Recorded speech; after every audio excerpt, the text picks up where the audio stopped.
Justamente porque eles são amplos, nós fizemos um recorte nesses temas. Esse recorte é o que aproxima democracia, o tema da democracia, do tema da igualdade e da justiça social. Como é que a gente pode falar em estado de bem-estar no Brasil? Eu estou convencido de que a Constituição de 88, que comemora agora, no dia 5 de outubro, 20 anos, a Constituição Cidadã, como a chamou o saudoso deputado Ulisses Guimarães, é uma Constituição social-democrata. E o que nós estamos fazendo no Brasil hoje é exatamente aplicar no campo das políticas e das obras sociais o que está na Constituição. Nós estamos desdobrando efetivamente com leis, normas, políticas públicas, políticas de Estado, o que está previsto na Constituição. Com relação à questão dos investimentos sociais, é claro que nós devemos cada vez mais, e este é o nosso objetivo, e é também a clara orientação do governo do presidente Lula, é claro que nós devemos cada vez mais aperfeiçoar os procedimentos para o bem da coletividade. Eu considero que o estado do bem-estar social é aquele estado que assegura cada vez mais um patamar comum a todas as pessoas, um patamar comum de direitos e oportunidades, e que assegura às pessoas os direitos básicos, os direitos relacionados com a vida. A vida humana não é uma abstração. O senhor vê no Brasil uma democracia madura o suficiente para tirar a questão da assistência aos pobres do plano eleitoral e passá-lo para o plano, como a gente tem dito aqui, do pensamento nas gerações futuras? Democracia é uma coisa que você tem ou não tem, por isso que a gente discute tanto. Por isso que é problemático, porque é como a igualdade. A igualdade, primeiro, você tem que definir em relação a quê? Se é igualdade em relação à lei, como é o caso das democracias burguesas, que o Brasil, creio eu, se filia, porque uma democracia substantiva é uma coisa muito mais complicada, e a gente pode perseguir. Mesmo essa igualdade perante a lei tem que ser perseguida e conquistada quase que diariamente, é como um casamento. É preciso racializar a questão da igualdade no Brasil hoje em dia, Hélio? A sociedade brasileira já está racializada. Todos os indicadores, eu disse todos, sociais, o que conta na essência é exatamente o fator raça: desemprego, trabalho precário, violência policial, menor expectativa de vida, maior taxa de mortalidade. Então já está racializado. Nós temos que desracializar. E aí não há remédio fora da igualdade de oportunidades.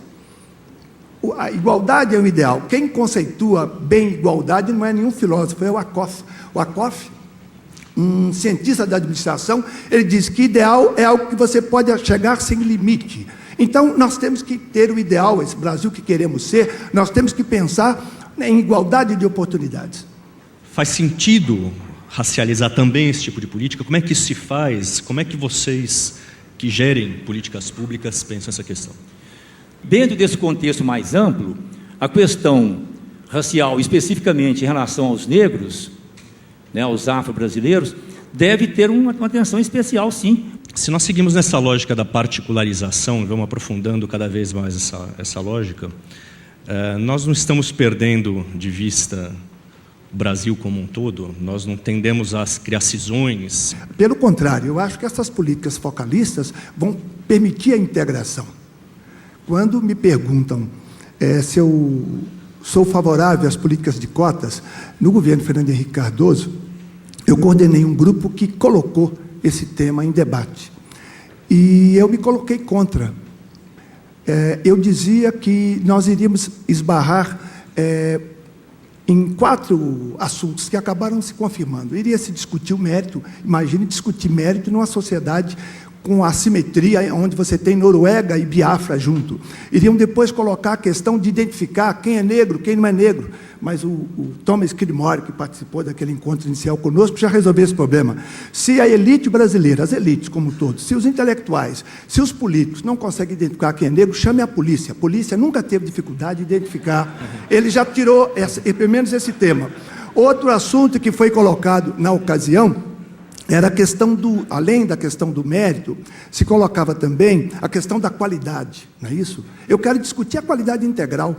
Pois bem, eu dizia que era contra a cota para negros de uma maneira provocadora. Na verdade, eu dizia o seguinte: eu não quero cota para negro, eu quero reduzir as cotas de 100% para brancos, como existe na cena nacional em diversas instâncias. Então, a questão é não desperdiçar talentos. Quando os economistas que debateram hoje aqui brilhantemente, quando os economistas tiverem condições de calcular o custo de oportunidade que o Brasil paga por perder talentos, haverá uma comoção. Eu tenho pouco a acrescentar. Mas, evidentemente, que eu concordo. Eu acho que eu sou favorável às cotas, discordei de muitos dos meus colegas, me cobraram muito, porque eu escrevi, inclusive, sobre o triângulo racial brasileiro. Eu acho que o Brasil, na sua cosmologia, na sua mitologia identitária e fundacional, o Brasil fala em 3 raças fundacionais, o negro, o branco e o índio, todos essenciais, é uma relação de complementariedade, de interdependência entre os 3, inclusive foi citado pelo ministro, não me deixa mentir, porque falou nisso. O grande desafio é verdadeiramente se transformar numa sociedade igualitária. O primeiro passo foi dado, a estabilidade monetária.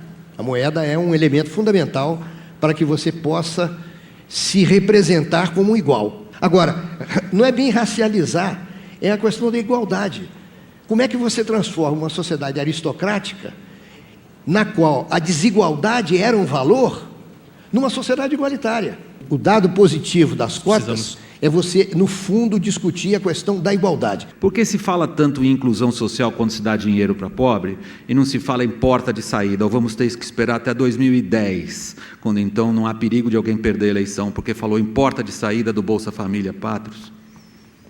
Eu tenho dito e reitero, a expressão porta de saída não é uma boa expressão. Ela traduz, inclusive, esse preconceito histórico no Brasil. Qual seria, então, a palavra que você usaria em vez de porta de saída? Políticas emancipatórias. E por que não se fala delas e se fala só das assistencialistas? Eu estou traduzindo a pergunta apenas. Sim, para primeiro você não há ficar mais confortável assistencialismo. nela. Primeiro não há assistencialismo onde há política pública.